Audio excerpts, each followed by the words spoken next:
We'll look at another type of fractures that could occur on the radius, and this is known as the Galeazzi fractures of the radius. Okay, they can call it just Galeazzi fractures, but it's actually in real time dislocation of the radius. So what do we have here? You could see this is what Montega fractures. This is what Galeazzi fractures. So you could see the Galeazzi fractures.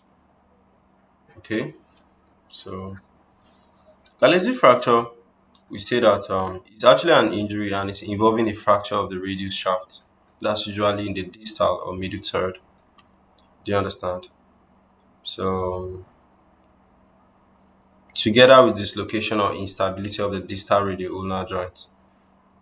It's sometimes called fracture of necessity because in adults it always requires what surgical fixation. Okay. Okay. So mechanism is usually when you fall. Okay, it's usually when you fall on your hand. You fall on your hand. Fall on an outstretched hand. Okay. So pattern we have the radial shaft. You know, plus disruption of the distal radioulnar joint. Okay.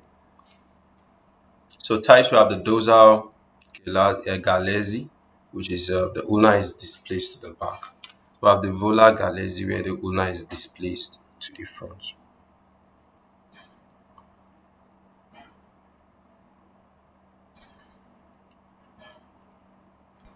Okay, so that's what we got. So clinical features generally you have a lot of pain in the distal, you know, forearm or wrist, you know. So there's obvious deformity when you look at the hand. There's obvious deformity. There's tenderness over the site that's fractured. And possibly you can have a nerve being injured. Okay. So usually the anterior interosseous nerve or ulnar nerve are injured. So you diagnose it using X-rays. Okay.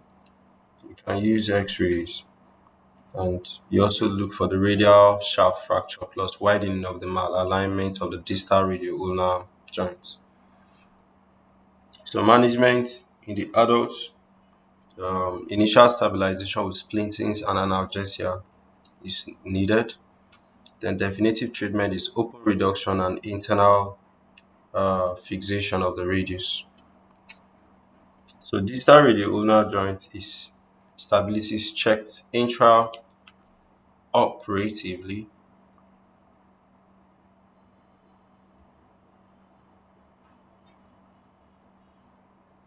Okay, so and they can also use K wires or ligament repair. So children they can do close reduction, which is often giving good results. Okay, so I think this is what we have for the Galeazzi fracture.